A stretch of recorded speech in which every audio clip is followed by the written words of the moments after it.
Okay. So, yeah, we're just going to wait a couple of seconds, wait for mods to show up and all the good stuff. So Tyler, how's your day going? We'll fill up this waiting period with talking for whoever's actually here right now. It's going well. I'm building a special version of the game that hopefully you can install midstream here. Yes, I look forward to it. I think it'll be very hype. All those people who left because they didn't get any demo announcement. Haha, joke's on you. We have a sneak peek demo announcement later on in the stream. Oh, you silly willies. We've got some special things that people have been waiting for a long time for. Yes. Oh, anime mode or manga mode. Something else. Oh, no, I know. Here we go. Now we have people coming in. All right, Tyler, our wonderful dev. Say hello to our loving, adoring audience. Who have... Really glad to have you here. I'm happy that we get this chance to have an AMA with Rev, our voice actor extraordinaire and casting director. That's got me. A lot of... Yes, exactly. You are to answer every question as either Midoriya or Amajiki. Tamaki Amajiki. Well, Amajiki wouldn't answer questions. Exactly. He just silently. Yeah. Yeah. So for those of you who don't know, the voice of Reverie, hosting the AMA, is both the Midoriya Izuku voice actor and the Tamaki Amajiki voice actor for the game. That's right. So I can go all the way up here, and then I can do some more nasal and glory. Yeah. And he's got several other ranges in his voice that we might make utilization of. Yeah, which you may or may not hear during the stream if you all have questions asking about how to get to that. Absolutely. All right. So we have quite a few people already here, so I think I'll just open up the game thing for now and free roam on the UA campus while we let people ask their questions. I think that's good. Hello, Miki. Mod on duty. Absolutely. Oh god. Okay, hang on. No, we definitely need to turn this down. Why are the trees so loud? Okay, you know, we're just gonna turn that down on my PC itself because that's what OBS actually listens to. All right. Okay. All right, Miki, I'm gonna need you to judge the audio thing. So Tyler, start talking with us because I need to be able to make sure that your audio is good compared to the game. If a tree falls in the forest and no one's around to hear it, will Midoriya scream in pain? I guess that's up for you to decide, Dev. All right, Miki. Do I sound good, though, Miki? Yeah. Do you sound good though? Is his audio like fine? I need this all to sound okay. Thank you. She says yes. Right. I trust Miki's judgment. All right. Alrighty. When did you actually start as a voice actor? So, my voice acting journey actually started when I was roughly 14. I got a laptop on my birthday that year, and I'd always wanted to get into it because I used to do stage performances and musicals before then. So as a little kid, I've always been doing acting, and I got started.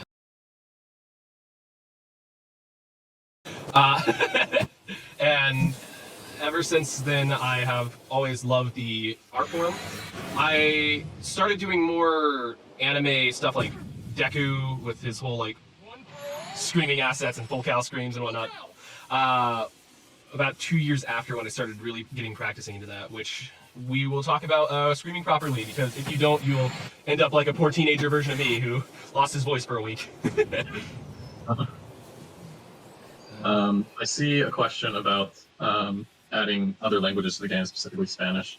As of right now, because we aren't paid, we don't have the ability to find people to help us cast a Spanish voice acting cast, and the ability and resources to actually make the lip flaps match that, to add all of the audio resources. It's a lot of time and effort just to do one language alone. So yeah. Just getting another director entirely to match the aesthetic of the pacing of everything would be a nightmare. Other languages are pretty complicated, I'd say, when it comes to dubbing over. And, not saying it's impossible. Like one day, if there's a group of people that are passionate enough, that I trust enough, that want to help translate the game, I could potentially work with them. But for now, we're just going to say that's a pipe dream. Not impossible, but not very likely. Right. Looking good there in the stealth suit. I know, right? It's so nice. All of you guys ready for World Hero Mission? Can we get a full Cowl? What percent are we doing, Tyler? But what percent of a full cowl should I do? It can't be an integer. It has to be a decimal. Any decimal. Any decimal. Full cowl. 0.001%.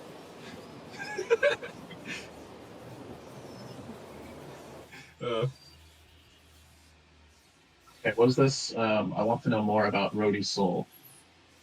I don't know Rhodey's soul. You don't know about the movie exclusive character, Tyler? What? Uh-oh. Oh, Rhodey. Oh, Rhodey. That's right. Let's see. I think I'll know more when the movie actually comes out in October in the US. Yes, look at me go! Alright. Oh yeah, you gotta double tap. So you gotta double tap to do the zip now. Double tap and hold. Double tap and hold? Double tap what? Q? Double tap right bumper. What, are you on keyboard? Or, I'm on keyboard. Okay, so double tap E and hold, and then it will. Then you can sort of reel in the black whip zip. That's the double tap and hold. So if I'm in air and do E, double tap and hold? Was it E? Oh, I'm sorry. That's Yeah, I was gonna say that's dash. Right click. Right click. That's. Oh, I see. Yeah, there we go. Yeah. So if you jump and then double tap it right there, you go. I got it. I got another question. What was your real challenge as a voice actor that made you reconsider or think harder about being one? That's a. I guess dealing with the professional industry is a very complicated one, and when you actually are faced with that adversity of going into doing professional voiceover, like Funimation, VAing, Zoom, there's so many hidden rules that aren't said to you outright, and those will start piling up against you if you don't know them, and it can be really trying on like a mental state because patience is everything in this industry. A lot of people will bob out because they'll get criticism or critique because they didn't get the one audition, and it's usually nothing personal. It's who benefited that bill better. So a lot of people I see will bob out of voice acting because their confidence gets knocked really badly, or it just takes too long to get anywhere. And so in my case, to subside how long getting cast for anything takes, I try to go in other means because it is a true thing. Voice acting is not just a static plan when you start off. You guys should think of other means necessary. But if you start loving projects and the projects that you dedicate your time to, something that can even be a fan game like this can be a full focus of time for voiceover. Dropping it, I do feel bad when people do it. I understand why it's very stressful, but I don't think it's needed if you love the art form enough. I think if you're doing it for money and gain, I feel people should really know financially that if you want money from voice acting, you're probably going to be doing commercials for the rest of your life. If you love the form for what it is, then you always have to stay determined, and I'd say that's one of the most hard things to keep up all the time. Will there be auditions for the female cast? I'm pretty new to the VA scene and to the server. We actually do have some female VAs. We do have a ton of characters that are open for auditions when the website gets fixed. A little bit on that. We got a dedicated web developer who is working on the fix right now. The issue is the old code was not commented as clearly as could have been, so we are still troubleshooting, but making progress. We will make an announcement when the website and audition system are up and running again, so everybody can then start submitting their auditions. In the meantime, definitely record stuff, get it ready to upload, and then we'll let you know when it's ready to be submitted. Thank you for the follow. And I do want to point out that we do have some already really awesome female voice actresses. We have Alana VA, really talented. Zapanda as Toga is really talented. Katie B VA, who's Armina and all that, also insanely talented. So we do have Piano, very talented. Yeah, he'll have his bigger list of people to memorize. Yeah. I need to get introduced to a lot of these actors since I joined the casting role a little. You can find them all in the Meet the Voice Actors channel on the Discord. Yes. There are tons of female voice actors listed there, and the open roles. I actually do not have a command for the My Hero Academia Beyond Discord, so if you want to add that, Miki, feel free to link that. You can do a Jeremiah shield, which are some of the best shields on this channel. Can you do one for all full cowling at 100%? Yeah, you can say Cowling instead of Cowl to make people happy. I will not pander to your needs! Are there any tips you could give for... Hang on, I'm gonna scroll up and see what I haven't answered. Can we get a full cowl? Real challenge. Female cast. What casting agency do you work with?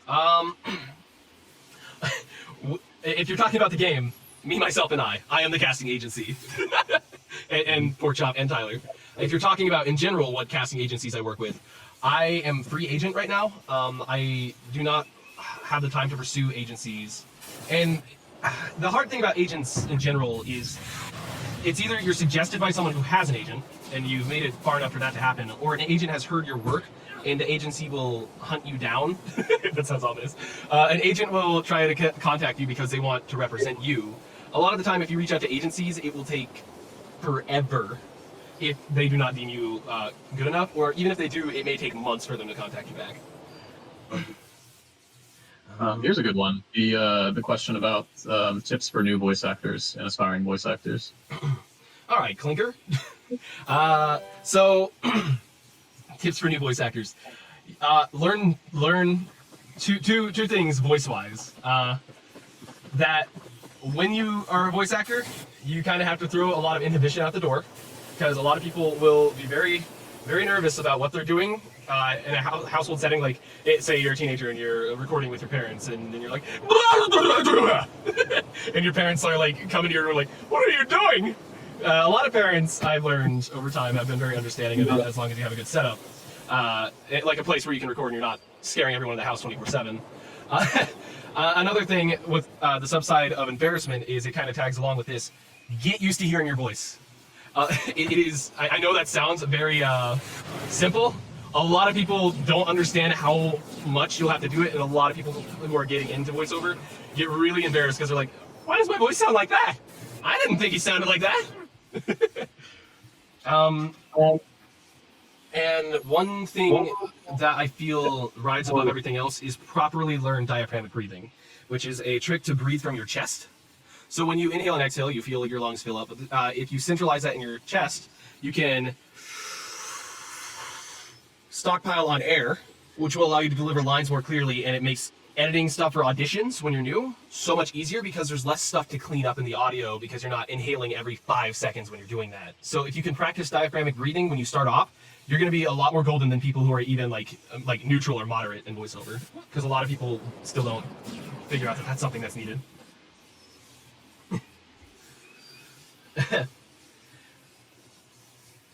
Everyone asks how to voice act, but no one asks how's the voice actor. Actually, that was our first question, I think. It was, hey, Reb, hey, Dev, how you doing? Which we're doing well. Yes, very well. I guess I could... Should I, is manga version the one where I can play as that one thing, Tyler? Yes. There is opportunity for spoilers, and when and if that does happen, we'll take a little vote and see. Yes, we'll see. I gotta enable my vote thing on Twitch. There's a way that I can do that, Tyler, where I can have active voting. I'll look it up. Yeah. I guess we probably avoid the manga mode this stream, but in the future we might be able to consider it. Yes, definitely. Yes, you will be able to play as villains. In fact, the next update of the game, little known fact for people that are actually in the stream, will have one villain that you can play as. I will not tell you who. I didn't even know that. Look at that. Look at that chat. There is one villain coming to free roam in the next update of the demo. Yes. Question for both of you. Are you happy for the progress you've achieved so far with My Hero Academia Beyond? Well, are you happy with the progress that we've achieved so far, Tyler? Extremely. To be honest, it's been a long road, and a lot of changes in the milestones that we hoped to reach. Ultimately, when I first started this project, I thought it was just going to be a small game mode focusing on a younger version of All Might, and that's it.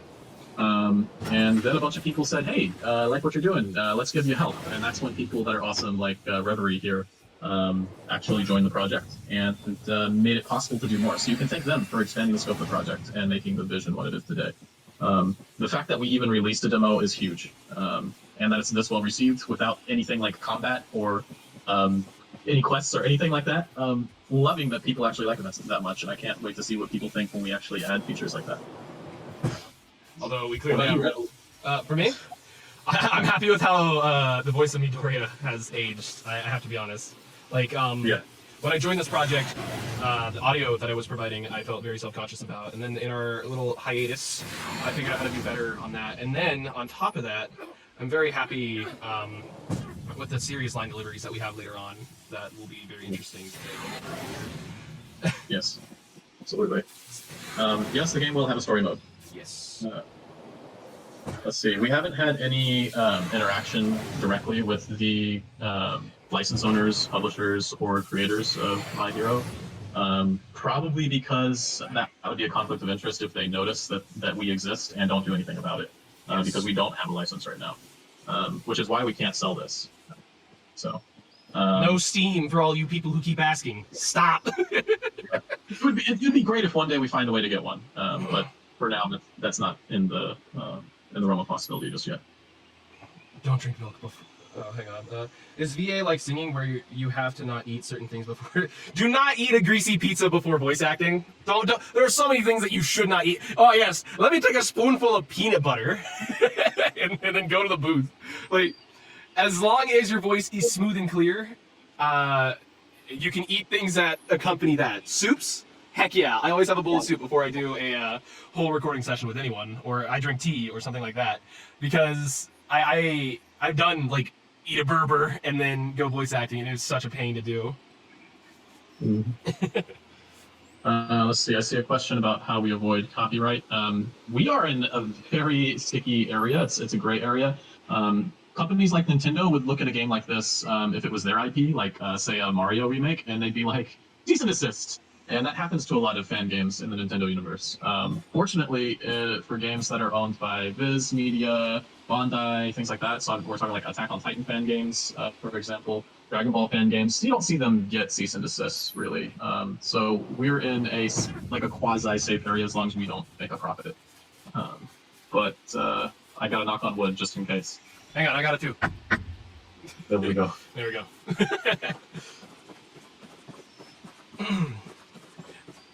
But yes, we have quite a few other questions about the audition process, if any of you want to start delving into that. Yeah, let's do it. I'm just waiting on the chat to ask things that they want to learn.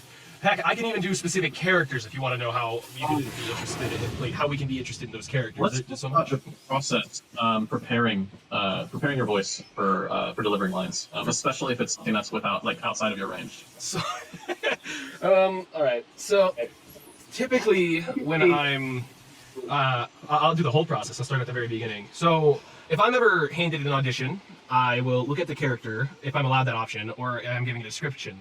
That will usually end out with however things go. So with Midoriya, of course, you already have the reference of Justin Briner, but in that process of making that character voice for this game, to try and achieve that, I will usually look at the actor beforehand and see how they do stuff with other characters. So for Midoriya, Justin has other characters like, is it Ginro from Dr. Stone or something? But you have to listen to how he delivers stuff. And then if you can find Justin's space voice, which is somewhere up, somewhere higher around here, you can work on that to go into like Midoriya. But since Midoriya is somewhere kind of a little lower because it sounds like Justin lowers his voice a bit to do the character, there's a way to like find the central voice of the actor originally and get to the character voice. And then after that, you kind of have to work in it to make the character sound like it's your own. So a lot of the time when I have to do Midoriya, I'll take a few of the other higher pitch voices that I've done in my history, which is like Pit from Kid Icarus or something like that. And I'll try to like fuse it to kind of make my own interpretation of said character. So whenever you hear my Izuku Midoriya voice, it's kind of a comfortable area for me to do, even though my voice is like naturally when I talk, it's more central middle to mid-high rather than just a higher pitch. Now, there are tricks to getting your voice to go different ranges. There's, I like to vocalize my entire throat as like a scale that you can tap into. So whenever I do Midoriya, I'm coming up with the voice out of the kind of top of my throat near my nose area. And then when people want me to start going deeper, you have to try and imagine it from like lower, like kind of where your clavicle is.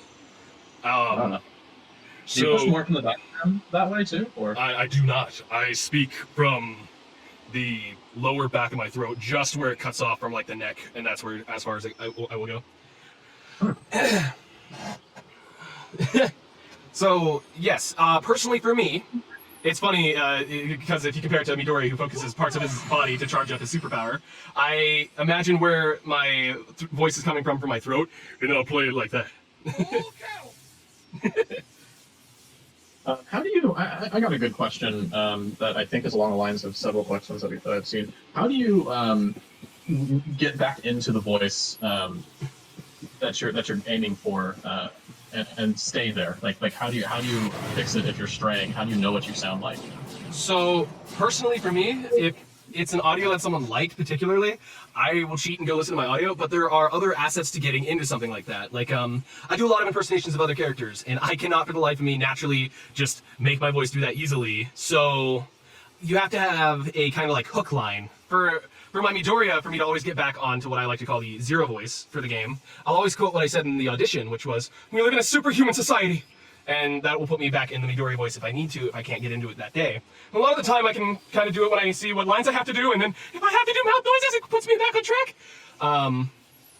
But say characters like Vegeta, I can't really do Vegeta well, but I have a line where it's like, "That's my Bulma!" And then it allows me to go into the range a bit better. So if you want to get back on a voice, maybe find the line that you can most comfortably deliver, and then deliver that line, and then try to like keep it on that beat the entire time. It's really, it's a lot more simple than how I'm trying to display it, but if you have an activation line, then it's much easier to carry that character throughout the rest of the process. Lord Bradriel, we'll have an update announcement when the website is fixed for auditioning. If you have stuff that you'd like feedback on in the meantime, and you are a professional, go ahead and reach myself and Rev in direct messages through Discord. So when I do certain voices, I tend to choke up and have trouble keeping the voice and end up coughing. Is there a way to mitigate this? Don't do voices out of your range. If your body starts rejecting the voice, it's probably not healthy. There are limits. The voice actors will have their own dedicated ranges, and it does get frustrating to have those limits. But when we all find our little niche, it's less painful. It's so much less painful. I feel like my Midoriya is about to despawn because it's doing that weird lag thing where we'll do that. P, press P. Oh no! Anyway. When's Tenya getting in asking for a friend? Soon, very soon. How to do screaming characters or anime screams without killing yourself? That's a great question. That's a wonderful question. If any of us anime actors could crack the code on that, we'd be much happier. But there's a secret. You don't want to shred your throat while screaming, so there are safe ways of doing it. And you're usually getting professionally trained by companies that do that naturally are better. A lot of people scream recklessly like, "Ah!" And like, if you don't know what chords you're using, you're going to get your vocals killed. I'd say a lot of the things that actually, ironically, will destroy your vocal cords is if you try to like suppress your scream at the end of things, like "Ah!" and like you're just scratching up your cords. I think safer methods of screaming are either doing it all the way out without constricting your vocal cords, because you want those cords to be free like butter, and you want to be able to release that like instantly. Which will allow me to tell all of you, those of you who can scream properly with characters that need it, and don't suppress it like you're kind of trying to not have your mom wake up at 3 a.m., that will make your audition sound a lot better.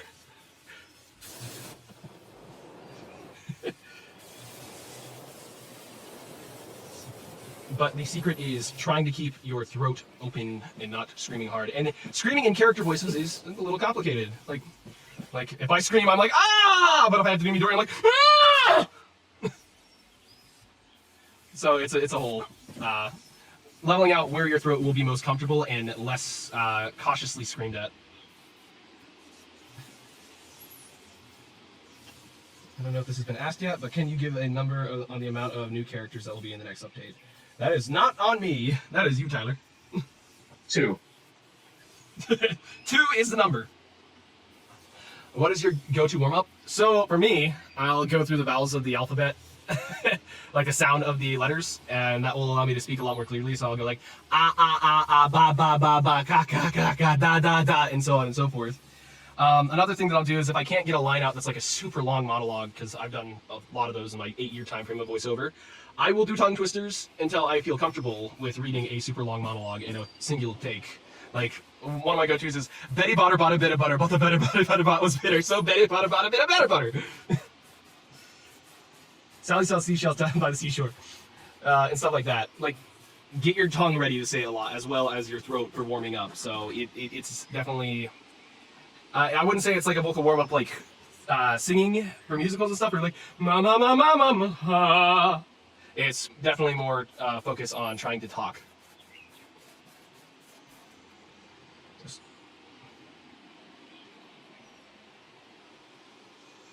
And I know I've talked to Beyond Dev about it too, but are there any talks or plans to incorporate My Hero Academia Vigilantes characters in the form or fashion?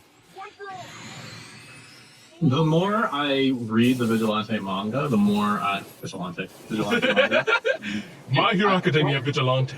A little bit of Spanglish there. I know I should technically say it that way, but so the more I read it, the more intrigued I am, and the more I consider it. It's a matter of time allocation. How much time do I have? What is important? I'll say that one day it's a possibility, but it's not as high priority because they aren't a major part of the main plot of the game yet. But I do get a lot of requests for them, and if it's something the fans really want that bad, then of course we want to give the fans what they want. So the more I hear about it, the more I'll consider it. What is something not to do as a beginner VA? That is a long, long list.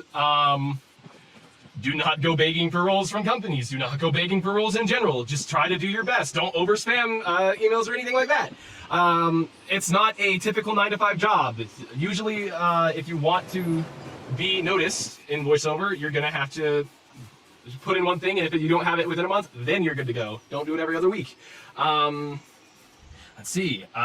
Don't recklessly audition for characters that are way out of your range. Like me, I did not follow that one. Because there was a long time ago where people kept saying I had this like nicer, deeper voice when it's not in my range, and yet I put it on my demo reel. Do not put voices that you do not typically do on your demo reel. It's bad.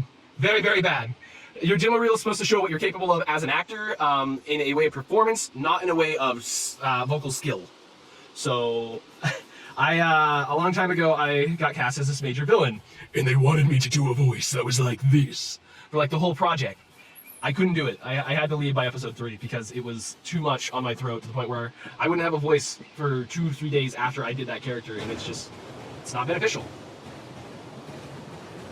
So I guess one of the biggest, I can summarize this easily. If you're starting off, learn your limits. That's the biggest thing. There are limitations to this. It's exciting to be a character, and then when your first project comes out, you're filled with like, oh yeah! I want to see how far I can push this! Don't push it too far. It could lead to permanent vocal damage if you don't know what you're doing, so definitely learn up a bit more if you're going to want to go into like anime is probably one of the most vocally destructive forms of media next to Screamo. So educate yourself. Do not just go off the cuff and try to do crazy things out of nowhere. I've heard a lot of horror stories about how people now sound like this because they can't use their vocal cords properly anymore.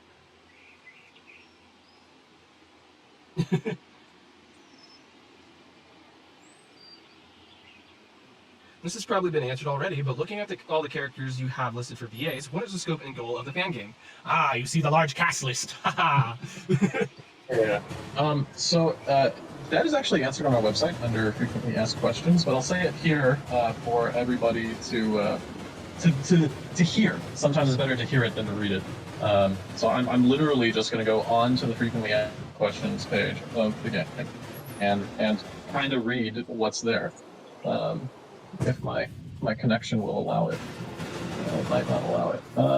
Okay, yeah, actually it allowed it. Okay, so the aim for the game is an open world action adventure, which focuses mainly on an original plotline centered around canon characters and game original characters not introduced in the canon anime. So that's similar to how an anime movie works, typically adding unique characters and stories to an existing universe without breaking canon events. We plan to allow multiple outcomes at the end of the game based on your decisions as a player throughout the game, sort of like how Fallout works. And we'd like to have an open world that's similar in gameplay to Marvel Spider-Man, which is where I think a lot of you feel that that we've got inspiration from them. That's correct. We also plan to implement a multiplayer mode way down the line because we want to get the single player mode ironed out first, in which players can create their own custom heroes and free roam the city doing good or evil acts to change their reputation as a hero or a villain. So we plan to spawn events where players can face off on a team of heroes against a team of villains, and they can get big reputation boosts that way. So players will have special rewards for gaining a spot amongst the ranks of the top heroes or most wanted villains. And of course, a high reputation as a hero or villain also comes with the drawback that players will become bigger targets for their opponents, so tread carefully. Come on, I can do it, Tyler. I can do it. Come on, let me out. Oh, you're trying to get out of the bound? You gotta get a marker on top of one of the trees first. So aim at one of the trees, and then try. Like that one? Oh yeah, look at that. Wow. Now they know. Look at what you've done.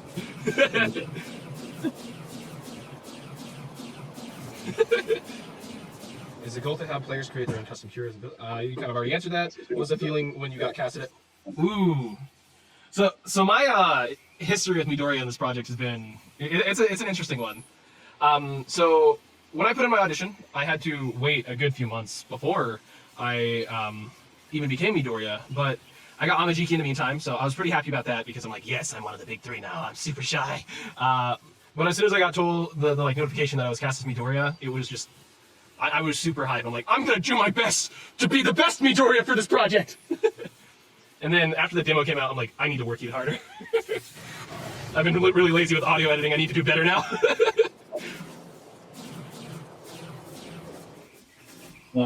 Yeah, so for the custom heroes, the player created heroes and villains.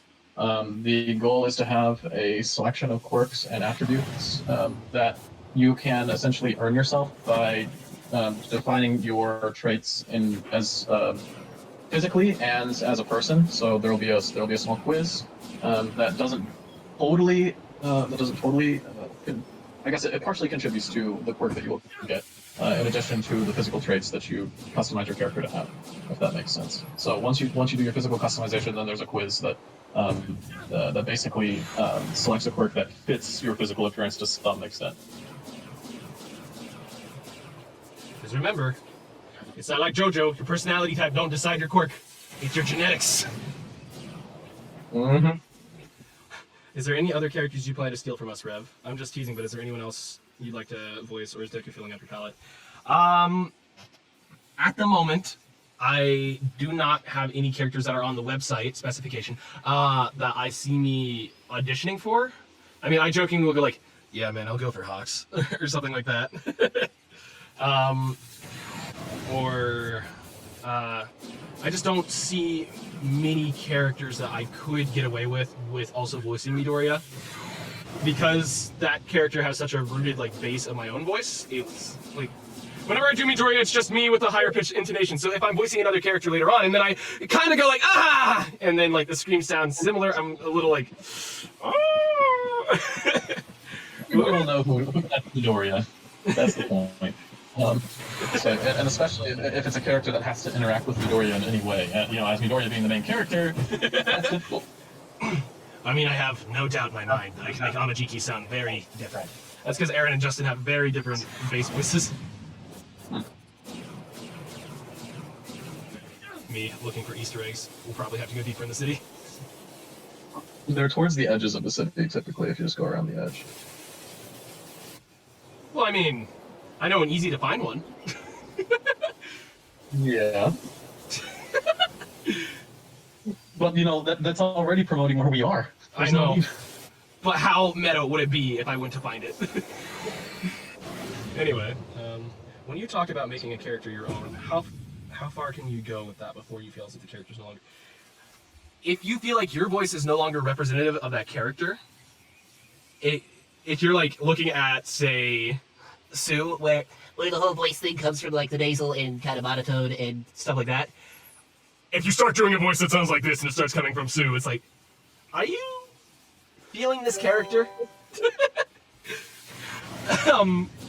or Midoriya, where you'd have a voice that sounds like, I don't know, Vlad King coming out of Midoriya's voice, that's when you lose the character. But if you're doing something that, if you look at the image and you feel that voice is correct for that character, it should be fine. Like, again, my Midoriya is not a one-for-one of Justin Brenner's Midoriya. I am fully aware of this, because I can do a near one-for-one. It's not comfortable for me to do it. So you have, what I mean by making a voice your own is, it has to really come from the comfort and the confidence that you can do a character of your own somewhat in that whole thing. We are kind of, like, it is an anime with an already existing dub, so if you can impress us with a really good impersonation, then yeah, that's going to be considered. But the comfortability... I got a good example of this. Yes. So there have been a lot of iterations of both Goku and Vegeta in Dragon Ball, which I think is, for the Americans watching the stream, is one of the biggest anime here for a lot of the people in this generation. So it wasn't until, probably the late 90s, I think, that John Schimmel and Christopher Sabat were casted as the long-term voices for those roles. And they could have tried to make their voices super faithful to the actors that were there before them, but instead, they made the roles their own. Sean Schimmel's voice is significantly deeper than the previous Goku, but it sounds great. That's the point. When you make it your own, it sounds comfortable. If you don't, you're going to end up, you're going to be trying to do Endeavor, and you can tell that it's not your voice. There's strain. It'll be evident, and sounds that should sound easy instead of forced. And we get a lot of that actually in our auditions. So when you're auditioning, it is better to find the closest representation of that character voice that you can that is still your own, rather than trying to force your voice to sound exactly like the dub. We look for performance over an exact match. If the performance is better with somebody who is able to sound comfortable versus somebody who's an exact match that doesn't have the same type of performance, we'd go with the performance every time. Like, I think a good example of coming into my own, if any of you hear my Midoriya voice on the website, you'll notice that my voice is all the way up here. We live in a superhuman society. And that is not where Midoriya's voice is right now. He is aging. No way. He's now 16 instead of 14. Hang on. When you talk... Okay, what is one major thing all VAs, both seasoned and newcomers, should know/learn above all else?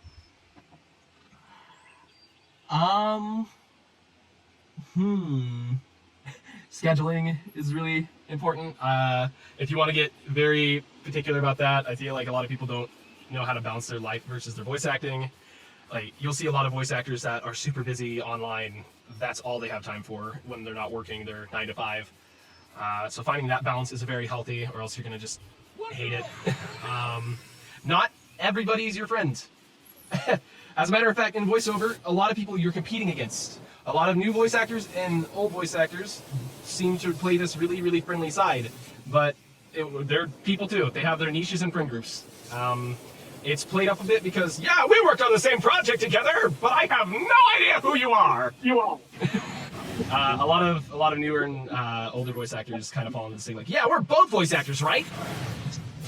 And that's a good conversation starter, but yeah, it's not typically the be-all, make-all of voiceover relationships. And I think that can lead into something that a lot of pros and older ones need to say, which is, one thing that you'll hear a lot is networking is important.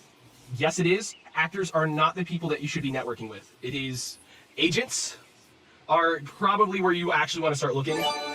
But if you keep trying to push this whole, like, network with other actors thing, unless you're really good friends with them, don't go up to, like, do not walk up to Justin Briner, Chris Sabat, anyone and go, hey man, I can do a good voice.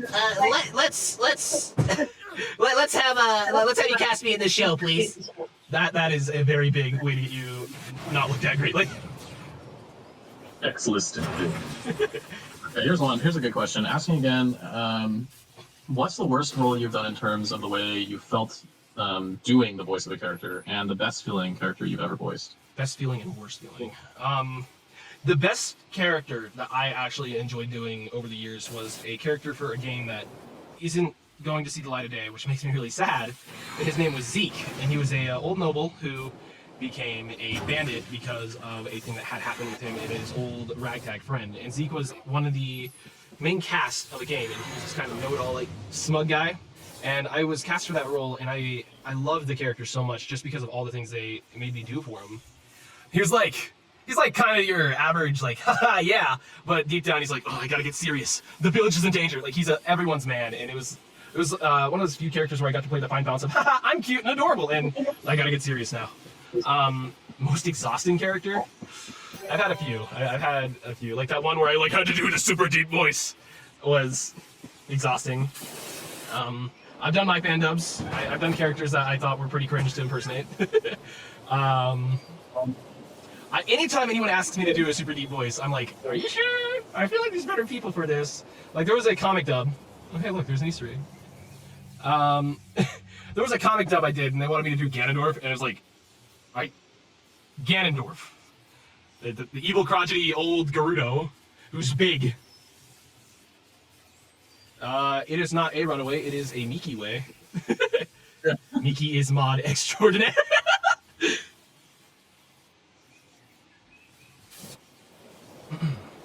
But, yes, any deep voice is always really exhausting on me, because, fun fact, how my voice works is, if I have to do Midoriya, I have to do this kind of like, my vocal cords will be warmed up to do that all day. But if I do a deep voice at the start of the day, I cannot do higher pitched voices. It's a weird thing, it just is, and it's exhausting because that's kind of my niche. Can I think of a character in particular that I just did not have a good time doing? I gotta say, because it was just me talking, I don't think I enjoyed doing Legna for Planet Dolan as much. That's a character that I feel like, yeah, I didn't do much for, and it showed, and I'm kind of glad that like the character's no longer on the channel, because I'm like, I did not put any effort into that, and I do not feel proud about that.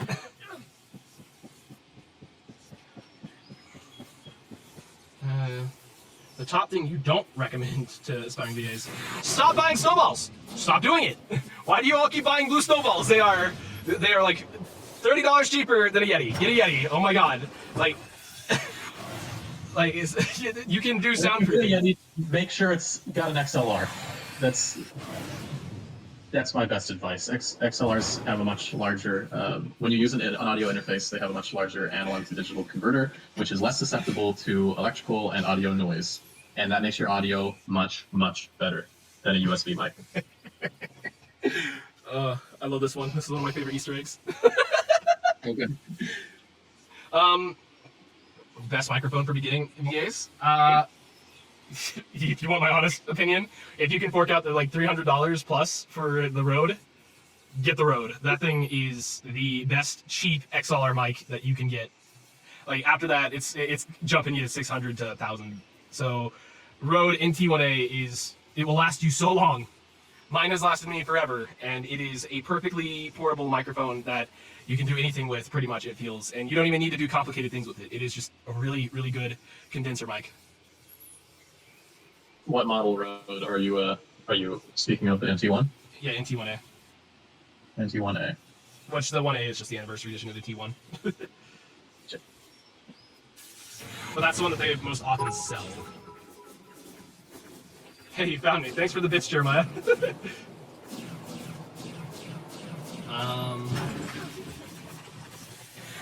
hard to get casted in super easy. Yeah, Jeremiah's right about that. It is hard to get casted and super easy to get blacklisted. Like, if a producer doesn't jive with you, it can not end well. It's very hard to like admit this, but people have their own preferences in people, and things will happen. It's unfortunate, but it is the reality of the acting industry. So, honest advice, make sure you know who you're talking to before you go out and try to be friends. Or at least know that person for a while. Like, I've known Manuel, Ethan Gallardio, for a while. I can say that he and I are pretty decent buddies. Every now and then I still get emails for his classes. I haven't talked to him in years, but I knew him.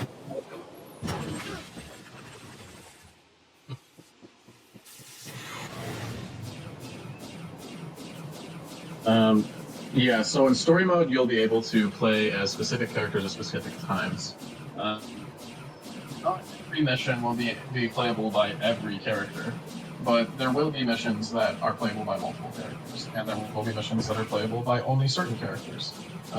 In between story missions, you'll be able to free roam as anybody you want, including villains. I'm even considering small little tasks like go get the groceries as Mama Midoriya. That's not too difficult to do, but might be a bit of that's a lower priority thing, but I think it'd be kind of fun.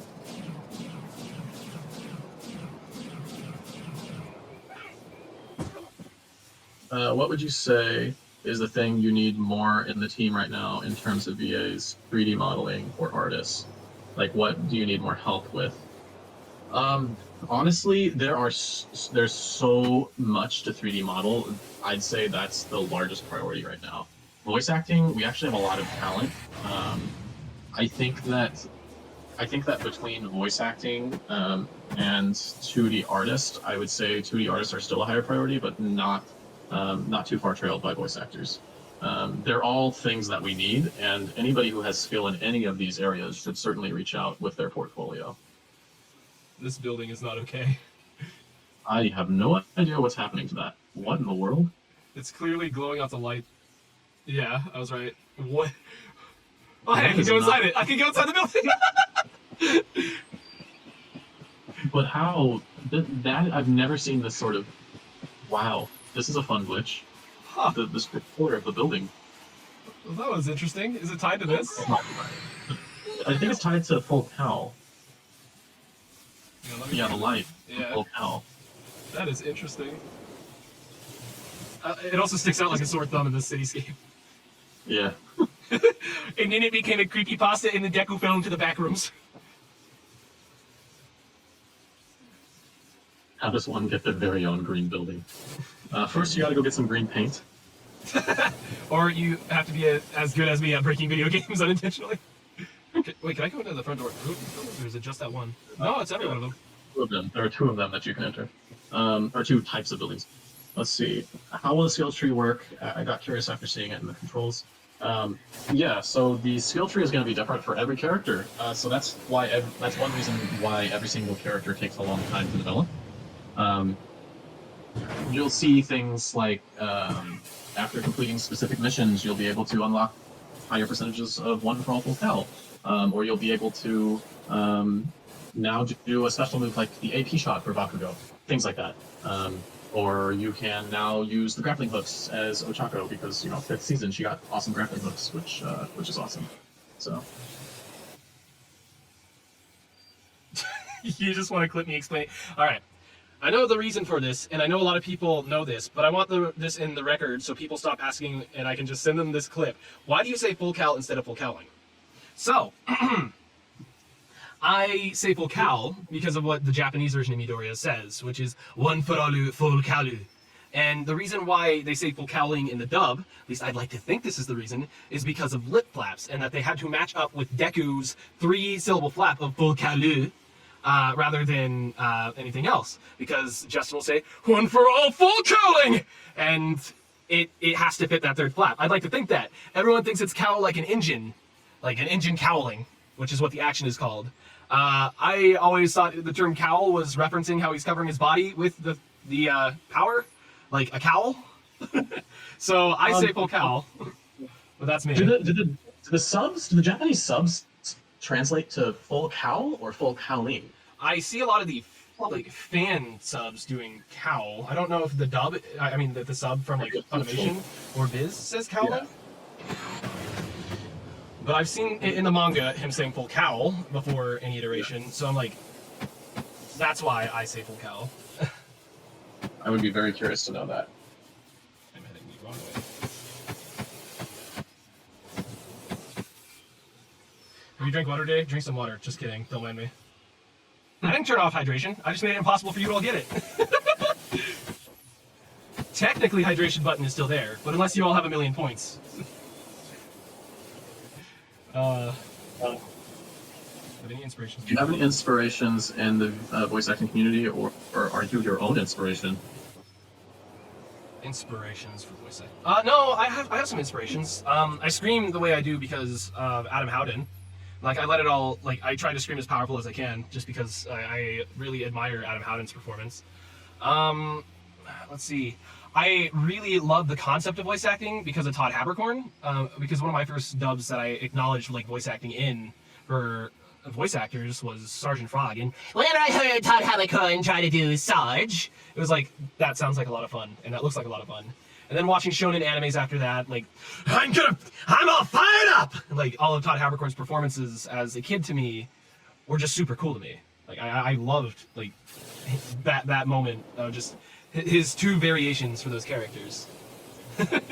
So I screamed because of Adam Howden. I got inspired to do voiceover more because of Todd Haberkorn. I think those are really the two biggest that I can source as people that I really like. I have voices that I think sound good, but I don't really credit that to why I do what I do. I've got a good question here.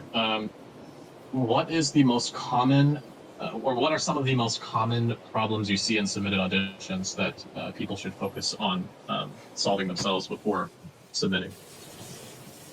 I'm gonna turn off full Cowl's lightning for this one. We'll look at the nice little waterfall here while I answer this one.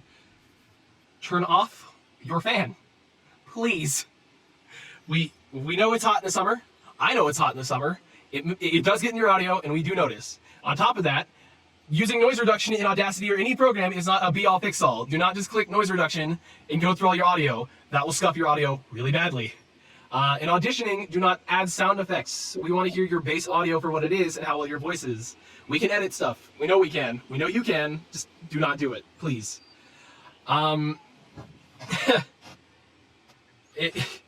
It's just there's so many things that to keep track of. Yeah. Like, So background noise. Yeah, background noise is the first point. Background noise is super big, and it's not hard to get rid of a lot of it. You can grab a cardboard box. You can put egg cartons in that box. You can put that around your microphone. Bam! So much noise is gone. Better yet, get foam if you can. Or my personal favorite that I still sometimes use when I have to use a booth: hang blankets up on the wall. You have if you have one of those fur blankets and you own that, and you have a closet, you have a booth that nearly sounds professional. That's insane. Like my sorry, you go. I have legit sat in my room covered in a blanket, and that sounds a bit too muffled. I would say make sure you get some space around you. Well, yeah, like hanging it on the wall in your closet is good. Yeah.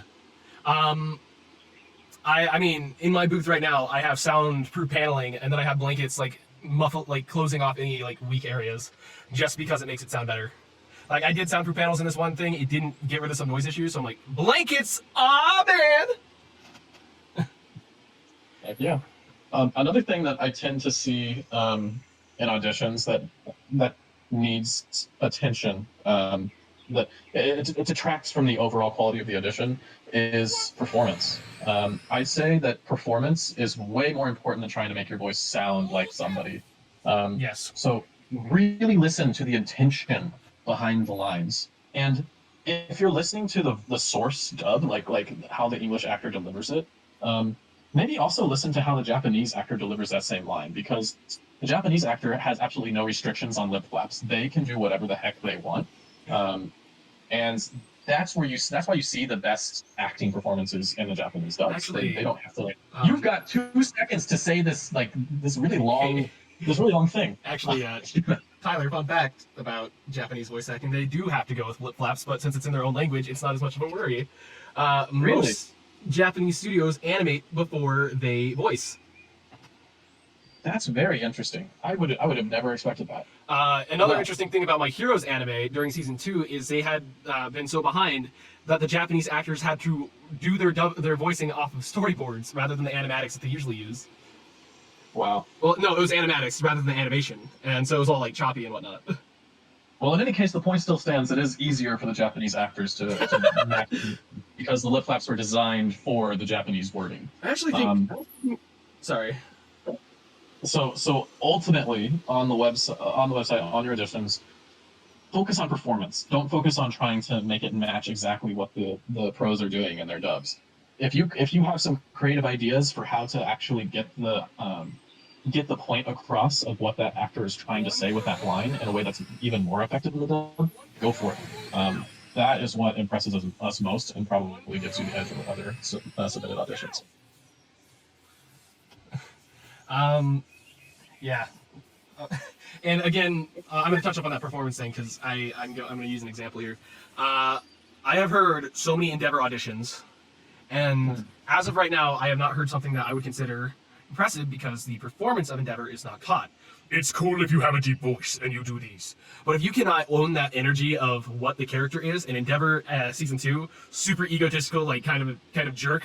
Like if you cannot deliver like yeah, Shoto, like super energetic, it's just it does not sound good. I'm sorry. I second that. I think Endeavor is probably one of our most popular characters that has the most difficult performance to master. So yeah, definitely focus on performance for Endeavor. So yes, performance is kind of the major name of the game. Like, yes, voice close to the character, or at least makes sense for the character. That's really good. Performance and intent is also some things that will decide, like outright, Yes. who voices characters. Like, I'm sure you've seen a lot of animes where it's like, why'd they cast a super deep voice guy for the audition? Chances are he just understood the character better. Mm-hmm. Absolutely. Let's see. Will you be going to make the dorms for a pub or are we playing missions? Hang on.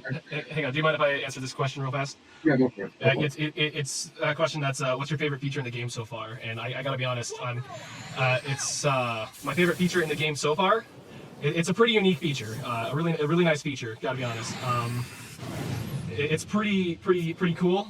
I like it a lot. I'm sure a lot of you guys, if you find it, will like it.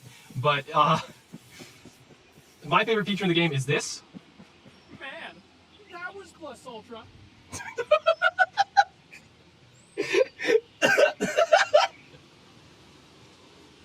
Then what's your favorite feature in the game? I think it's also this. Yeah. It took the most work. I'm at, gosh, it took so much time. But I'd say a close second is probably the new grappling mechanic, which Rev's been showing off. It works a little bit more like the Attack on Titan OST here. When you start it, you can just reel in for as long as you hold the grapple. So if he double taps, then holds, he'll reel in. Which I've done. Yeah. So actually, one of my favorite things, funnily enough, is probably Mirio's mechanic. I love it too much.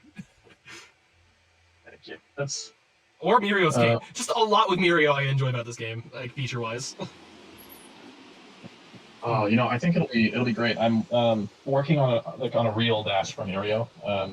It's going to work slightly different than how everybody else's dash works, which is why it hasn't been released just yet, because it's taking a little bit of finesse. But I think it'll be really satisfying once it's complete. So because Mirio will be able to get around hella fast. Oh boy, you should be getting ejected right now, but you are, okay. Yeah.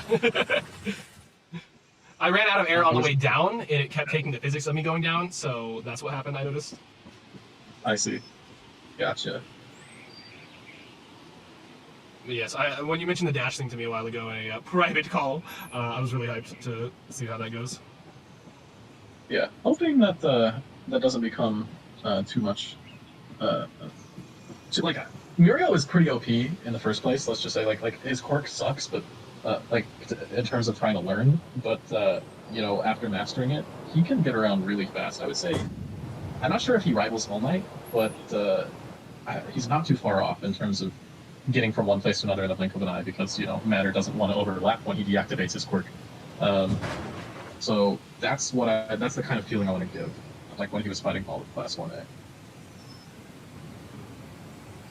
Trash, am I right? Trash, am I right? Yeah, so PvP, eventually, yes.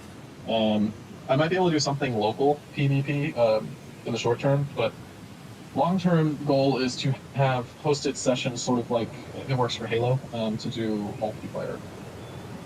That's the long-term goal.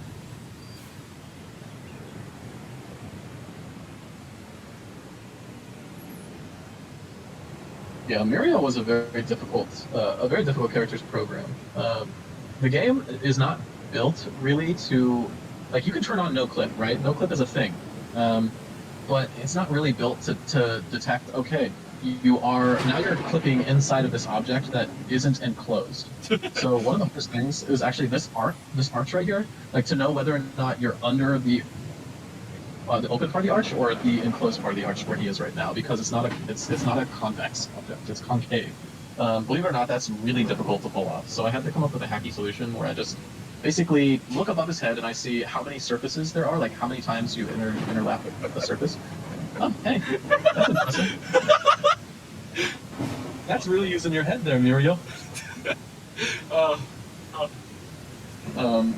And then based on whether it's an even or odd number of intersects that are above his head, you can tell whether or not he's overlapping a convex or concave object. That was a very interesting hacky solution, and it works for the case of the arches, but it doesn't work for trees because trees have too many leaves, and I had to come up with an entirely different programmatic solution for that. So Yeah. still not perfect too. One thing that I was super impressed by in this was just English is like coming up with that system. Oh, English expert. Yeah. Yeah. Yeah. So when he first initially came up with the idea for the system, it operated entirely differently. The only thing that's really the same is the error bar. Before, what he did was just move the character mesh below the ground, and that's it. There was no way to phase through walls. There was no way to phase upwards and control yourself when you're under the ground. All of that I had to sort of figure out because it seemed kind of impossible back then, to be honest. Muriel probably took the most work. Even though it doesn't seem like he has as many features, it's because the one feature of his quirk took so long. Let's see. So we got two questions that are relevant. First, Tyler, have you been tempted to insert yourself as a custom original character for the game? Okay, I actually haven't, but some people have. So what I mean by that is other people have been like, hey, I'll make a custom character for you.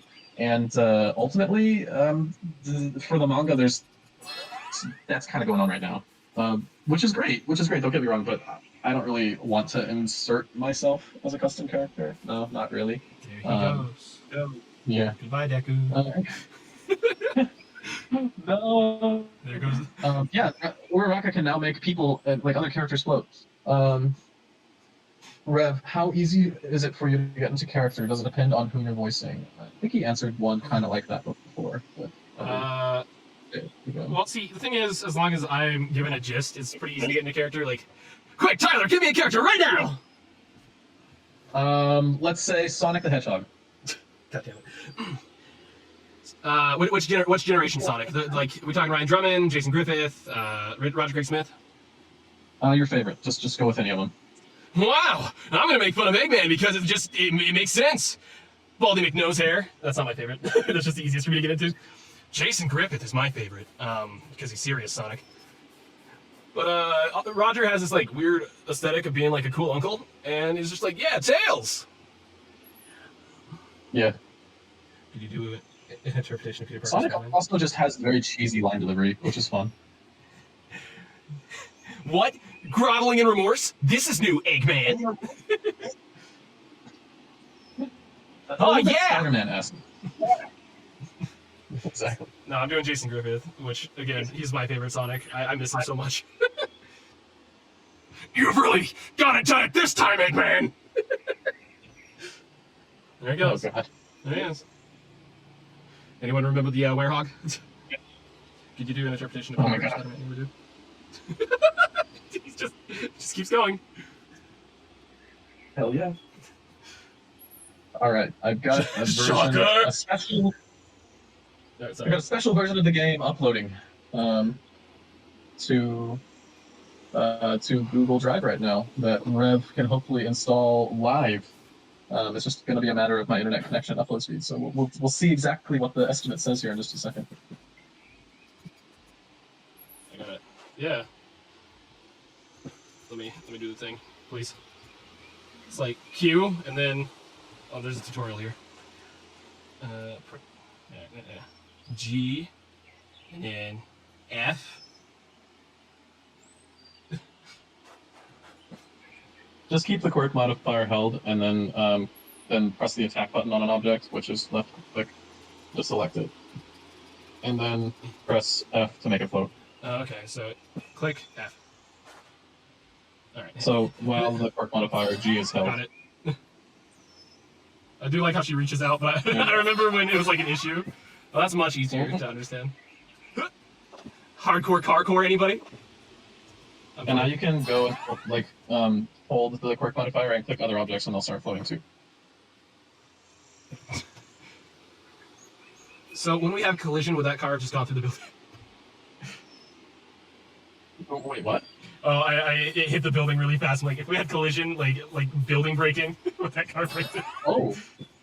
Oh, interesting. Yeah, like destruction. Uraraka's thing only makes things like lighter in some sense, but their mass and like destruction still carries. Yeah, somehow they maintain momentum, but they aren't affected by gravity. Yeah. Which doesn't make sense because of what gravity is, but hey. I don't know, maybe. Yeah, maybe for large enough objects, that would make sense. Proudest I've ever been as a VA. Either the suit video by Amazing Artist Yellow or the voicing in Neverwinter. Neverwinter was really cool, getting to voice characters in that. What's the most complicated? Will there be an update soon? Rev is going to play a special little version of the game right now that I'm making just for him. Maybe I'll drop that in the Nitro Booster chat as well, just because they're awesome. But I need to make some changes, and after a little bit of work, probably a couple days of work, I should be able to drop a major update in the general chat for everybody. Okay, and you're gonna DM that to me soon, you said? Yeah, it's uploading and it says 33 minutes left, so that might actually be after the stream. Well, it might be an end of the stream treat then. So if you all stay tuned, you get to see what you're all in store for. That's right. It'll take him like 2 minutes to download it, 30 minutes for me to upload. Yep. My dream role? Let's see. I've said quite a few characters. Sun Wukong, honestly, would be really fun, depending on what like Wukong I'm playing. If it's the jovial trickster Wukong or the serious Wukong. I haven't been swapping costumes at all. Lucas from Pokemon. Straight up, that'd be super cool if I ever had the chance to even audition for him. And what would be my last major dream? Any anime pro tag that has like a decently serious enough anime, not like edgy serious, but like if it got traction at least for a fun community, I would be more than humbled.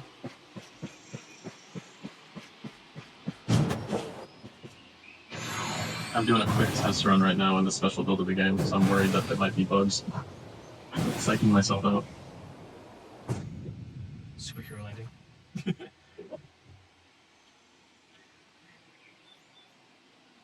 It looks like it's working.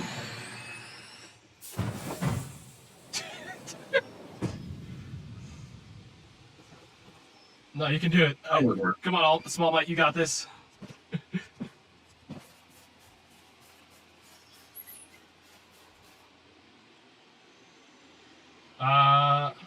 No, this is an important stream. I'm not letting you have the hydrate button. Yeah, that's what. Tyler agrees with me. That was my my decision. Okay, let's see here. You know, my favorite part of walking around as Skinny Toshinori is the way his hair moves. I find that very satisfying. Man, I hit the water so hard I was able to crack the ground. Let's see. Thanks for the 1 bit. Let me hear you say, "Go, Torterra!" Yes. Okay, so I think that was one of the worst things that a professional could ever say. Voicing it in an abridged under an alias, go ahead. I would say it will not ruin your career. Do not put that on your resume, just outright. Abridges are not really impressive on resumes, and it is looked down upon, but if you voice it on an abridged under, like, Poodle Muppin 5000, no one's gonna care. Like, we all need to practice somewhere. Abridges, comic dubs, etc. are good practice. Just do not try to make your career, like, start off that on a resume.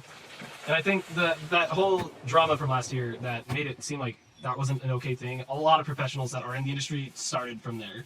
So that's the honest secret about abridges in comic films. Like, look at Kagi Films. He's like in almost every abridged production ever, and he's a super professional voice actor.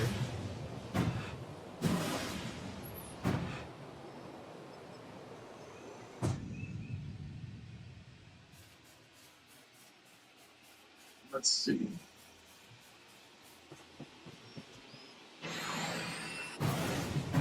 I've got a good question for you. Who are some of your heroes in the voice acting industry? People that you've looked up to over the years. Lonnie Manella, and Tony Del Rio, Adam Howden. Let's see. Billy Kometz recently. The guy is really cool, and getting to talk to him definitely made me look up to him a bit. Johnny Young Bosch. Like, a lot of what he's done over the past. Can you pick a few and tell the people that don't know some of the characters that they voice and why you actually look up to them? So Lonnie and Tony kind of merged into one thing. When I started voice acting, I started doing a lot of Pitt's voice from Kid Icarus, and they both were Pitt's actors. I got to train under Lonnie Manella, who also does Ivy from Soul Calibur. She does a few Fire Emblem characters. She is the Rouge the Bat from Sonic Adventure 2. And I believe Rouge from Heroes. Don't quote me on that. The point is, she was Nancy Drew in the original Nancy Drew games, like, for years. So Lonnie was really cool, and I got to learn under her when I was working for her studio, Audio Gods, and she got me into some professional level games, and was actually willing to get me temporarily unionized to voice in some things if I put in the work. Unfortunately, at the time, I could not accept because I had things going on in life, but Lonnie is one of my heroes outright. She is so awesome, and if you guys want more roles that she did, Lucas from Smash Bros. Wendy Koopa from Smash. A lot of the Koopa kids from Smash Bros. Actually. Lynn from Smash Bros. And Tony is also another Pit actor, but I actually knew him when I was a lot younger from the Superhero Squad show as Reptile, and I always thought he was like my favorite character in that show. And then getting to hear him as Pit, and then later on he showed back up in 12 Forever, I think is what the show's called. Just anytime I hear him, it's always so cool because he's got this like really chill vibe, and then like he's Blue Beetle in Injustice, and getting to hear him like do all that, it's like, aha, yes, and Tony, my boy. Johnny Young Bosch has an amazing range. He's Lelouch from Code Geass. He's Leo Fotia from Promare, and Johnny had recently taken the role of Broly, if I'm not mistaken, which I think is really cool to see him take up like more serious kind of like voice and stuff. A deeper like crazy thing, but you'll hear Johnny just about anywhere because that's what he is. And the craziest thing about Johnny to me, he has like no social media presence. As a matter of fact, all three of the people I mentioned don't do anything to publicize who they are. They just have that much of a name in the industry. Again, I told all my like love of Todd Havercorn. Just he may not have like, you'll know when Todd's voicing in something, but them early 2000 voice roles are just cool to me as a kid. Adam Howden knows how to scream, he knows how to act. Seriously, go play Xenoblade Chronicles 1 or Smash Bros. Or Xenoblade 2 with the DLC. Adam will always give you a good performance. Those are some major people that I think are really cool. Billy Kometz has really made his own from like 2018 up. I'd say he did musical performance before he did voice acting for Disney and stuff. He was Aladdin in the Disney live production. Not live action movie, but live like shows in Disneyland. Really just chill dude, and now you can go play Smash Bros with him on Twitch. I'm not gonna shill his link right now, but if you find his Twitch, he usually does Smash Bros matches against his fans, which is pretty cool. All right, there's my tirade of people I'm like, these are really cool people. Yeah, definitely good actors to follow.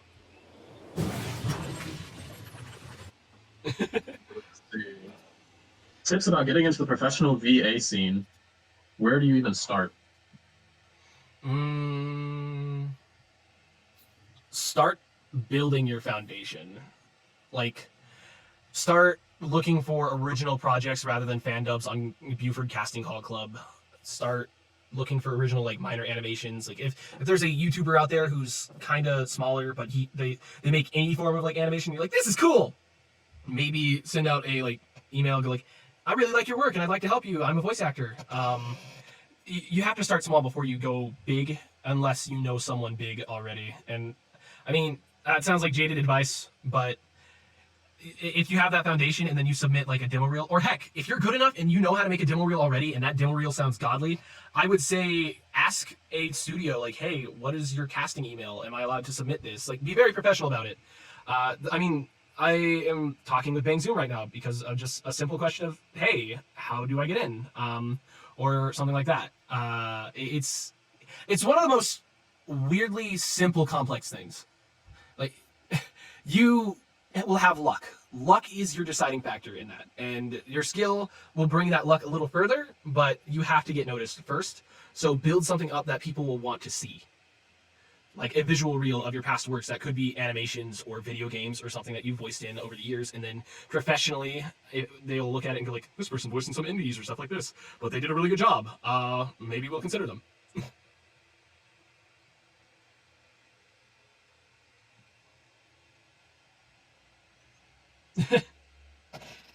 So is a custom character creator only name, or is there also hero and name? Yeah, everything that you would expect there to be for characters. So hero name, villain name, and or noble name, and quirk, and awesome design, and physical appearance.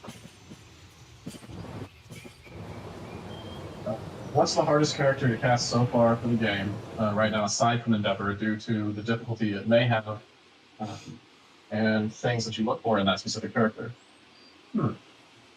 That's a good question. Let's see. So ones that come to mind. One that comes to mind pretty quick for me is All for One. Is there anybody else that comes to mind for you, Rev, that we should focus on? Mineta is not cast. Oh god, Mineta. And oh my god. What? Oh.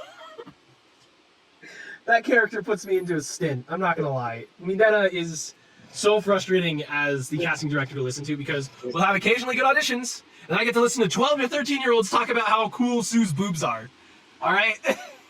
Yeah, that's a bit overkill. We don't want to have to. He is going to be the most frustrating. Here's the problem with Mineta. You've got to be able to sound skeevy without getting caught in a trope. It's like you got to make it sound natural, and that's hard. That's really hard to do. So, because the point of his character is that he's a joke character. I'm not even going to attempt it. But there are people who, a lot of our auditions, they just sound forced. That's the problem with Mineta. So making it sound, it's making the character your own, making it sound natural. Rev might have some advice on that end, or some other things to point out about the character. But that's sort of the thing that jumps out at me right away. A lot of the Mineta voices, while sounding too young, it's very forced because a lot of people want to keep on be that as like little, but they don't like benefit the whole like I'm like malicious. Mm-hmm. Exactly. He is by far the most frustrating character for me to hear auditions for because I cannot, like, the character himself is just frustrating, and that's a good thing. That's his character. It's like, yeah, he's when we hear a really truly good Mineta, that is exciting. The problem is it's like 90% of people that even attempt it aren't even in the neighborhood of what is good, and then the other 10% are all right, and then it's just one or two additions here and there. You hear like, okay, now we're talking. Now this is something that we might consider, and that's when it gets exciting. So, All for One, which I brought up a little bit earlier, I think is an interesting case because the voice actor for All for One in the English dub sounds extremely mature. I'm not sure how old he actually is. I don't know who the voice actor is. Maybe Red does, but it's difficult for I think a lot of the people who are auditioning for him either don't get the performance aspect right, which again, you're not trying to have a mirror performance of what the dub actor does. You're trying to just make a believable performance of your own, or they don't sound mature enough. They don't sound like they would fit the character because he's an experienced, seasoned, over century old villain. So he's got to be menacing. And a big part of that is just hearing that experience in his voice.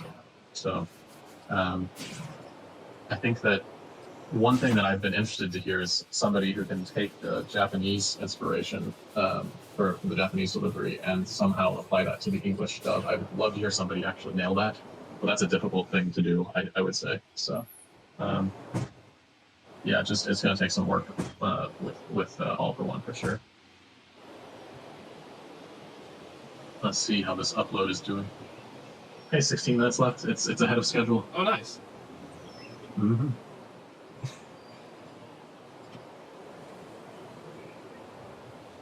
To attempt a character. I just don't know who that was. Do you have tips for this?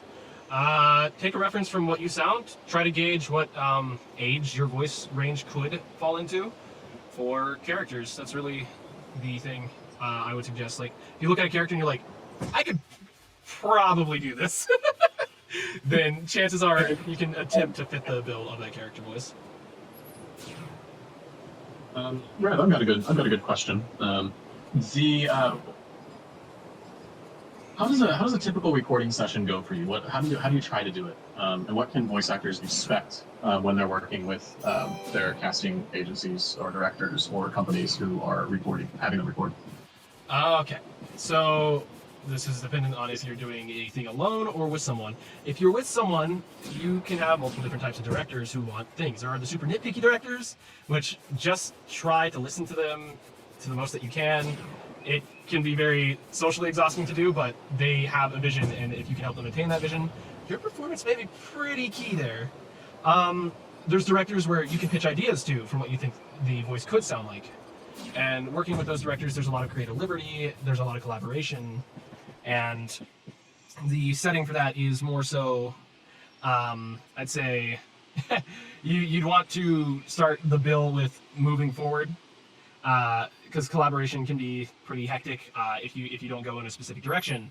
In anime, you're on a timer, so what you're expecting in a ADR booth is you're given a script and you have like 2-3 reads for a cold read, and that is going to be your take for the show.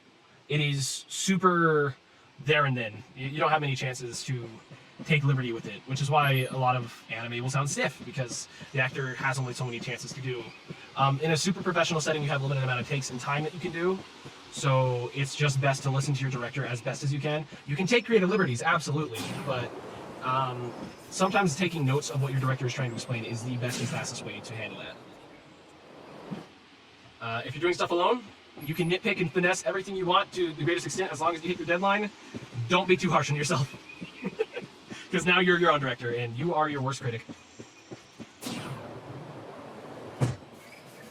Very insightful. What is one of the most unreasonable things you've been asked to do as a voice actor? Or some of the most unreasonable things? It could be a category. Stereotypical accents.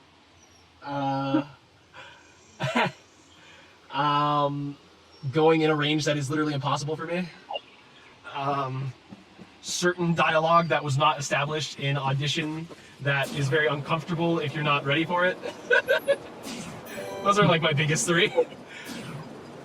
Absolutely. Like, I can only imagine. Like, stereotyping is so rough. Like, I can learn proper accents for different places in the world. That's not a problem. There was a time where like the stereotype was all that people were doing. Like, look at Overwatch and Genji. It's like, that is not how Genji spoke. You are very, very not clean on how you are doing this. Mm-hmm. Like Hanzo and Genji, they are very respectful, like Japanese. But people are like, Japanese equal Asian, right? And that's just not okay. Absolutely not. So yeah. Let's see. Somebody's asking, okay, that gives me more confidence to do Rappa. So you guys want someone who sounds similar but can give a good delivery? Yeah, delivery is more important than sounding similar. Just listen to how where the delivery comes from. You know, if you can't get an exact match to Rappa in terms of maybe depth of your voice, but you can get the rasp or the gravel, just emulate what you can, and what your voice can handle. The delivery is much more important. What was the weirdest voice you did, Rev? The weirdest voice I've ever done for a project is let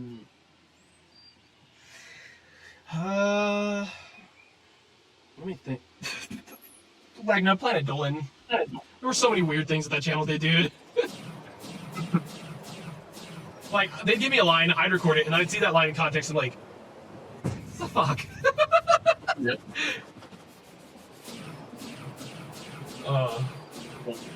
Yeah, definitely that. That is definitely the most, like, awkward. It's funny how much I watched that before I realized you were a part of it. And I haven't seen it in ages now. I don't know what they're up to. When I left, I left. I haven't kept up. Hmm. Ugh. Ferocious sneeze.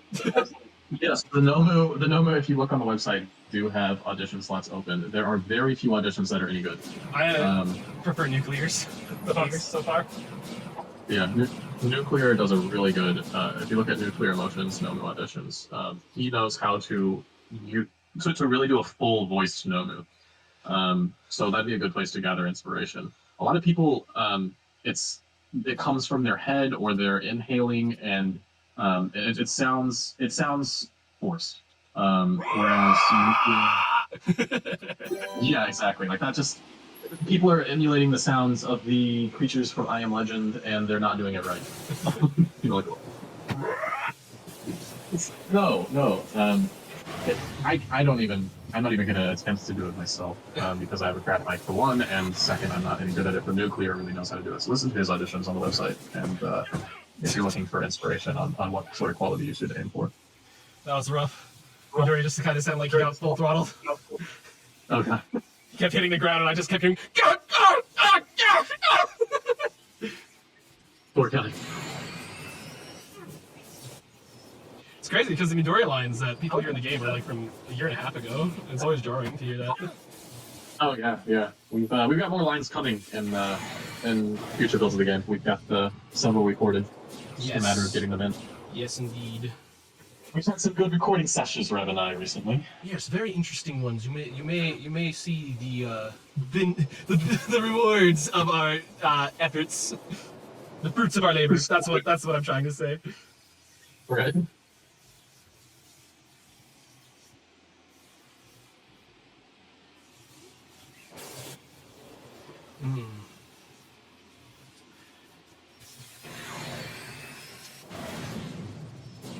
See. We've got 8 minutes left until you can actually download it. That's fine. We'll have a little fun bonus time exploring the updated thing, and then yeah, I think that'll conclude the stream. What was the one time you got casted for a character when you didn't read the script, didn't even try it, and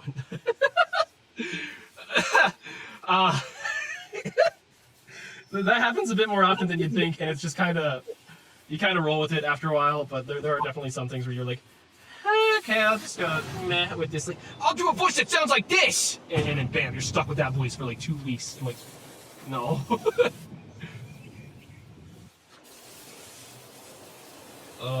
It happens. It does. Do you ever method act? Do you ever method act for the voices that you're working on? Yeah, I did a thing for Midoriya recently where I didn't drink any water the entire time I recorded.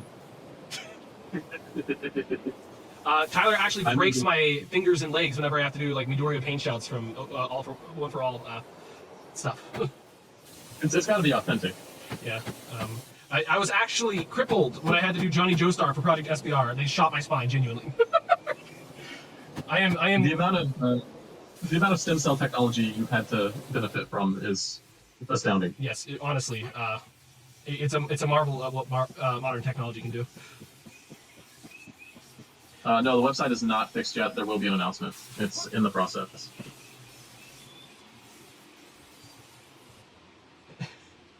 Hey guys, look! What? I'm Sun Wukong. Get it? Okay. Palm of Buddha's. I'm funny. Anyway. Let's see, what was the funnest character to make? I'm assuming when you're talking about 3D modeling and game development. I think the most entertaining character to model and make had to have been All Might for me. He was my favorite character from the beginning of the series, and he's still one of my favorite characters. So I think getting his shader right was very difficult and at the same time very fun. Like even though it took forever, and many, many very scary looking versions of All Might. I'm happy with where it's at now. There's probably going to be some improvements still to be made, but artistically, from an artistic standpoint, that was very fun and very satisfying. And then from a development standpoint, also All Might, because it may seem like, because he has such big powers that it would be more difficult to create, but it's actually pretty simple. You hold a button for long enough and you get launched crazy far, and then the rest is sort of special effects. And then little camera things, like the faster you go, the wider angle of view you have, and braking, and being actually transforming from a large might to small might. That is actually a really, really it was a difficult thing to figure out, but a lot of fun to do. So I had to take the small might character model and literally overlay it over the muscle form All Might, and create a shape of him that's just stretched out to the size of the muscle form All Might. And I was really surprised at how well that actually that actually translates pretty well to screen. So I was watching slow motion clips of the anime where he's transforming between his muscle form and his true form, and it took me a while, but it was really fun just going frame by frame and seeing those ugly versions, this ugly looking thing in between, and think like, okay, this is great, because by the small light model stretched out to the muscle form is ugly as heck if you go slow motion. Trust me, that's a little nightmare for yourself. But let's see here. Two questions. I guess we'll do another one about auditions first. What other voices were in the same predicament as Minetta's? So, as in the age-related and the delivery? Let's see Or here. just delivery-wise in general. Yeah, I'd say that's probably a better... Amajiki, for the longest time, was Yeah. pretty... he's not edgy in the sense that you'd think. He's not Sasuke Uchiha. A lot of auditions for Amajiki were Sasuke, I've noticed. Dabi's the same way. Yeah, Dabi, yeah. For some reason, everybody thinks Dobby just has to be like this and have absolutely no personality at all. No character. Every sentence is the same because Dobby has no personality. but that's not the case. Dabi is a very passionate individual. Yeah. In fact, being a Stain sympathizer, that says enough in and of itself. Same went for Eraserhead before we had the amazing Tej casted. Aoyama Yuga. Everybody thought that I could just sound like this, but there's a bit more to it. Let's see. Who else? Those are the ones that stand out the most. I'm not thinking that there's... I guess Toga is kind of in that predicament right now. We've got a lot of people that can sound cutesy, but not in the right way for her. There's Didn't we already cast Toga? Yes, she casted. Yeah, I could have sworn Oh, yeah. Panda's That's Toga. right. That's right. Because Panda was amazing. But during the casting process, I remember that. Yeah, here I am. I'm on the website looking at it. Yeah. Of course, she's casted. I'm so silly. Let's see here. Sue was also another one that's pretty difficult. That's Panda's first pick for right now. She goes for those difficult characters, doesn't she? Yeah.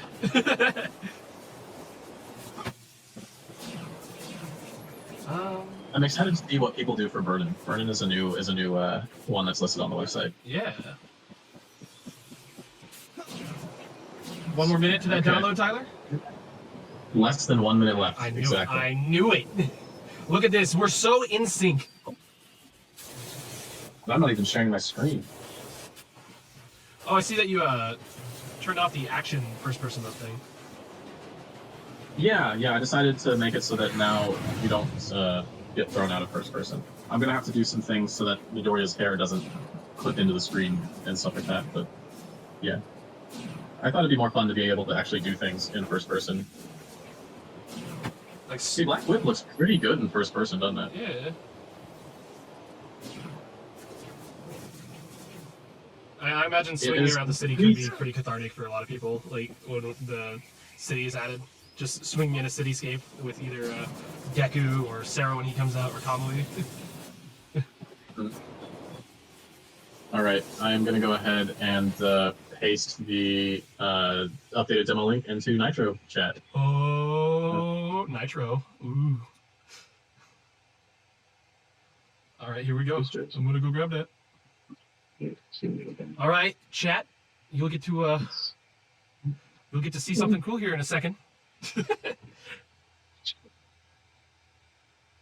All right. Oh boy, I gotta get this before anyone else does.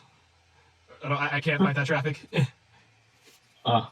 Bloopy was on it before you. Bloopy's always so fast. All right. It's downloading right now, chat.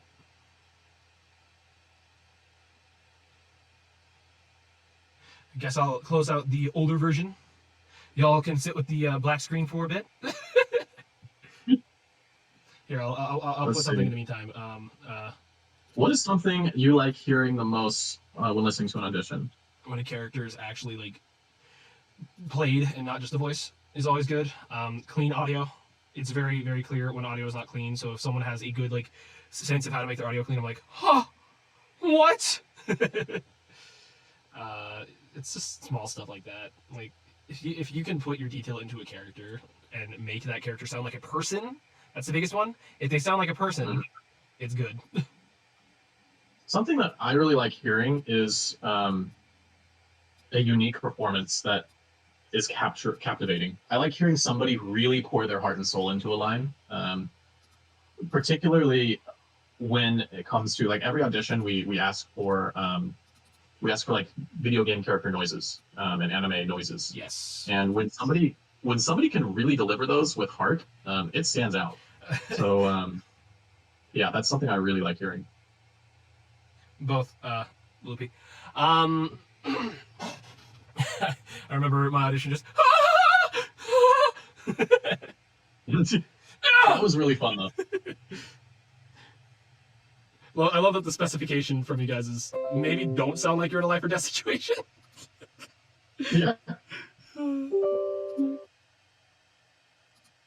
So Rev, you think when you download it, you can share your screen for the install process, or do you have personal information that you don't want to put up on the stream? The issue with that is all my documents and recent ones are from NDA projects. Okay, don't worry about it then. And some My Hero Beyond stuff is the most recent folder stuff, and maybe people shouldn't read those names. That's a good idea. I'm also, when you asked me that, I was already pretty much done with the downloads. Oh Jesus, your internet is so fast. I'm actually extracting the files right now for the game to go up. So.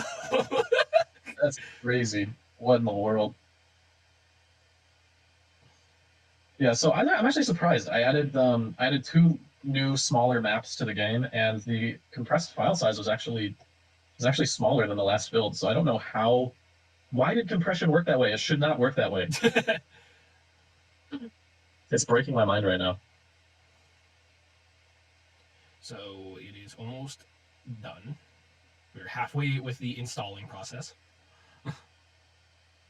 Yeah, right now it just overwrites it without asking you, you sure you want to overwrite the old version of the game? Which is nice. Right? So chat, how are you doing today?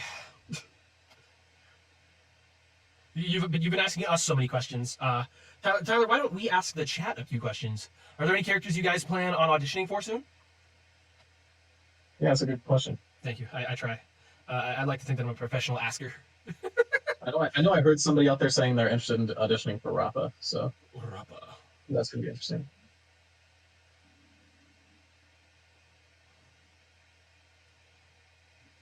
Yes, thank you for shilling my very own Discord, Jeremiah. We do have a community Discord for my Twitch itself.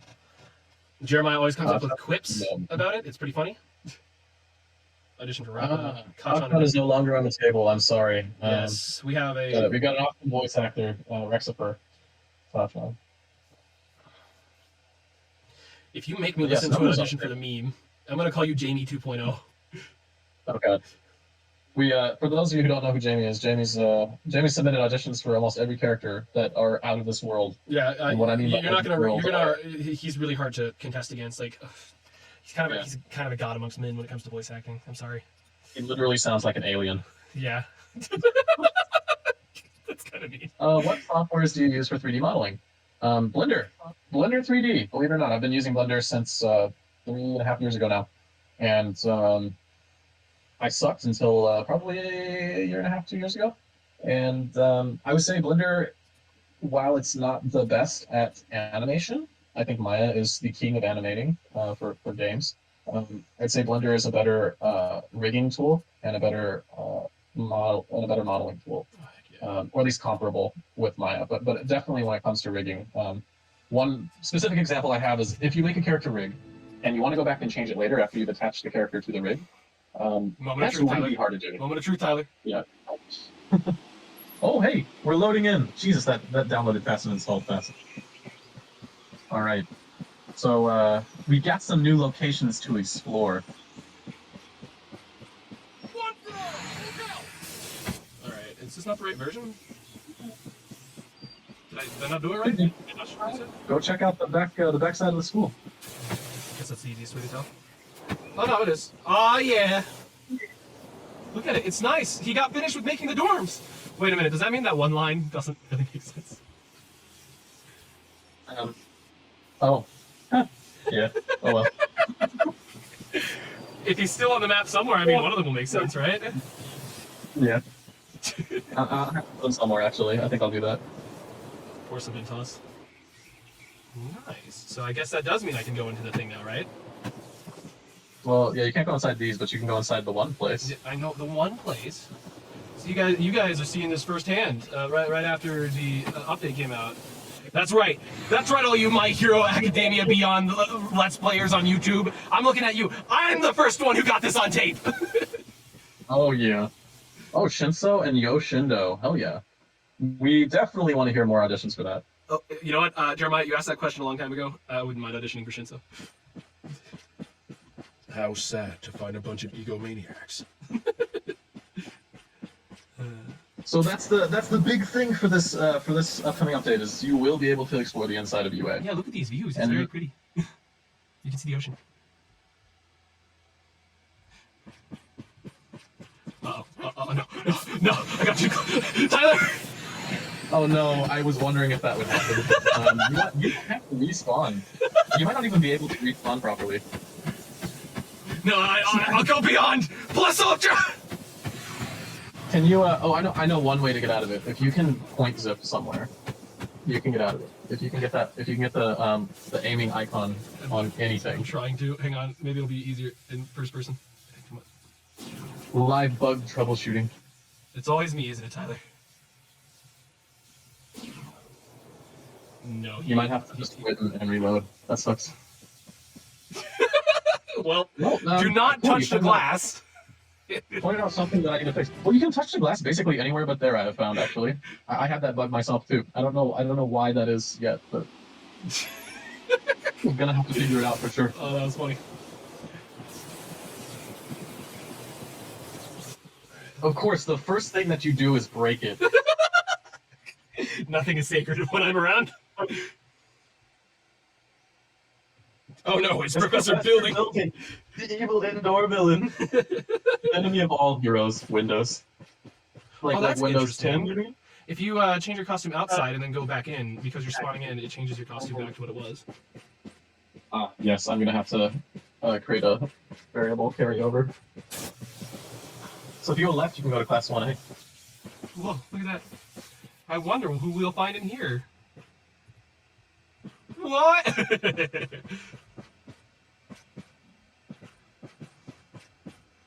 Got all these little seats here. Nice little detail on the wall here. Very clever. I do see a problem though.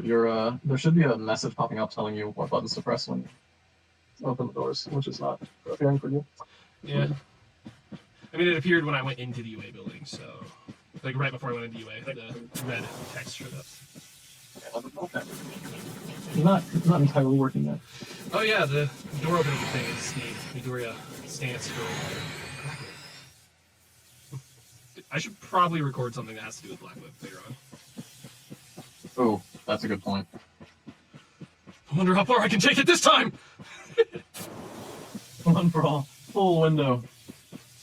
W. How do you start to learn voice acting from this Cheller? I think we kind of covered that earlier. Well, you kind of just do it is a thing. Like, learning to do voices is something that a lot of people just kind of do on their own. Take your regular voice, like mine, and then just make it go higher or lower, and move from there. That's how you start doing voice acting. Unless you're talking about the whole logistics, which we had talked about over the past 2 hours in depth. Where the luck loop, Tyler? Straight ahead and to the right, behind you. Behind you. Back in the tower that you were just in. You're in the wrong tower. This one right here? Go to the right. Go to the right? Yeah, that tower. Okay. And then slightly to the left. What? That's your right. Oh. No, behind you. Oh, okay, yeah. Oh, I just realized I'm like there's. I see. Okay. Your stream is behind, so I don't see where you're at. From currently. the bridge. Okay, from the bridge, go back into the tower that you were just in, and go the other way that you instead.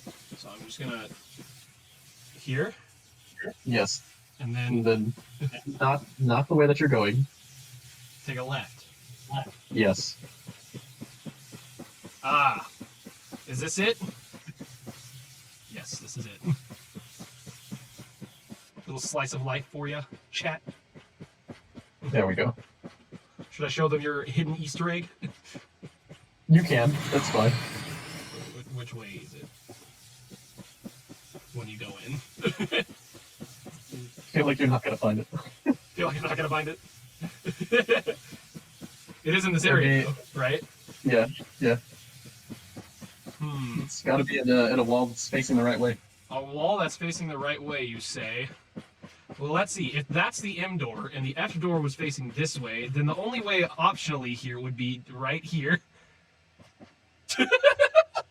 There you go.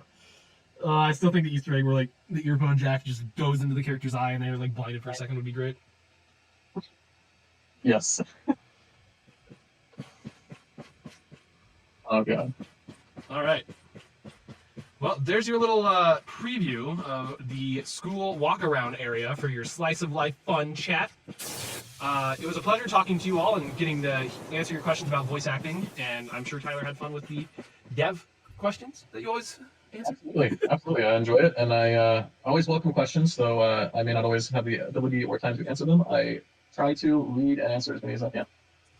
Yeah. So, And maybe we can do this again sometime down the line in the future when we get Absolutely. much further to the goal line. I guess. All right, well, it was fun, and I think that'll be it. The next stream that I'll be doing personally will be Monday, and that will be me-oriented. Won't be My Hero Academia Beyond. But if you want to tune in, then feel free to show up. Okay, well, until next time, Runaways.